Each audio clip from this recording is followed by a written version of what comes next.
The events, characters, and firms depicted in the photoplay are fictitious. Any similarity to actual persons, living or dead, or to actual firms is purely coincidental. ఈ చిత్రంలో చిత్రీకరించబడిన సంఘటనలు, పాత్రలు మరియు సంస్థలు కల్పితం మరియు computer generated ఇమేజ్లు. జీవించి ఉన్న లేదా చనిపోయిన నిజమైన వ్యక్తులకు లేదా నిజమైన సంస్థలకు సారూప్యత ఉంటే అది పూర్తిగా యాదృచ్ఛికం.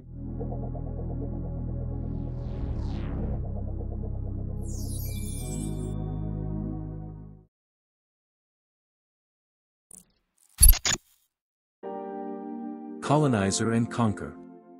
A British story. చాలా ఏళ్ల క్రితం ఎప్పుడు వర్షం కురుస్తూ పొగమంచుతో నిండి ఉన్న బ్రిటన్ అనే ఒక చిన్న దీవిలో ప్రజలు టీ తాగుతూ చేపలు మరియు చిప్స్ తింటూ వాతావరణంపై నిట్టూరుస్తూ ఉండేవారు.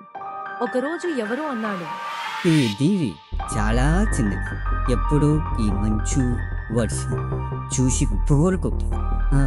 ఇండియా అనే దేశంలో సంపద చాలా ఉంది, అక్కడికి పోదానా?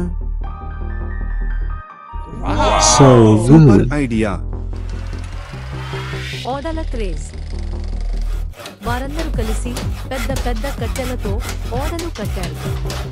వారిలో సగం మంది మలబద్ధకంతో వాంతులు చేస్తూ ప్రయాణం మొదలెట్టారు.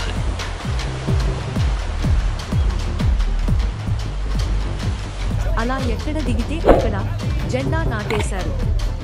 అక్కడ ముందే జనాలు ఉన్నా పర్లేదు అన్నట్టు జెండా పాతుకుంటూ పోయారు.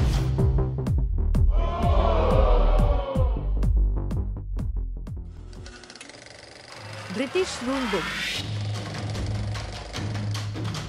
వాళ్ళు టీ కప్పు పడి టేబుల్ మొత్తం తడిసినట్టే ప్రపంచం మొత్తం వ్యాపించారు.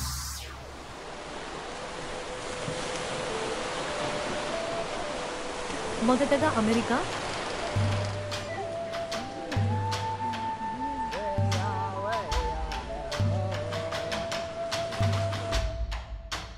బాగుంది, కానీ ఇండియా కాదు, అందుకే రెడ్ ఇండియన్స్ అంటారు.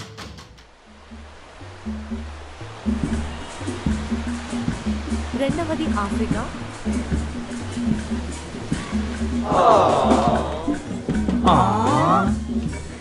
వజ్రాలు, బంగారం అన్నీ మనకే.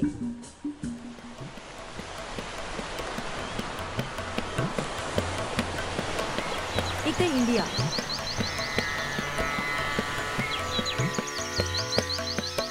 ఏనుగులు, మసాలాలు, కర్రీలు, రాజమహళ్ళు. ఇదేనా స్వర్గం అంటే అనేలా ఉంది ఇక్కడ. ఆఖరుగా ఆస్ట్రేలియా. ఇక్కడ జైలులు కట్టి ఖైదీలను పంపేయండి.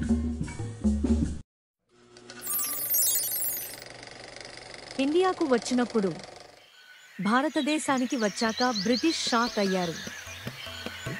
ఇక్కడ తిండి మసాలాలు ఎక్కువ, బట్టలు చాలా రంగురంగులుగా ఉన్నాయి, జనాలు గణితంలో తెలివిగా ఉన్నారు, ప్యాలెస్లు మా కోటల కంటే పెద్దవిగా ఉన్నాయి. అందుకే వాళ్ళు ఒక ప్లాన్ వేశారు. జెండా పాతేసి టీ తాగడం మొదలు పెట్టారు. సరే ఉండండి, కానీ మా మసాలాలను తాకొద్దు. అయితే బ్రిటిష్ వాళ్ళు ఆ మసాలాలను తీసుకుని ఒక కట్టుకథ అల్లి తమ ఫుడ్లో వేసి కొత్త వంటకం పుట్టించారు. చికెన్ టిక్కా మసాలా అని పేరు పెట్టారు.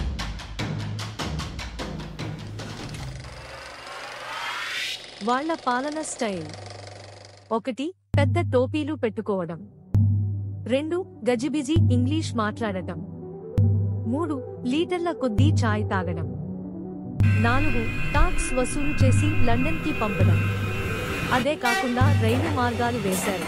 ఇక్కడి సంపదను అంతా తరలించడానికి క్రికెట్ నేర్పించారు.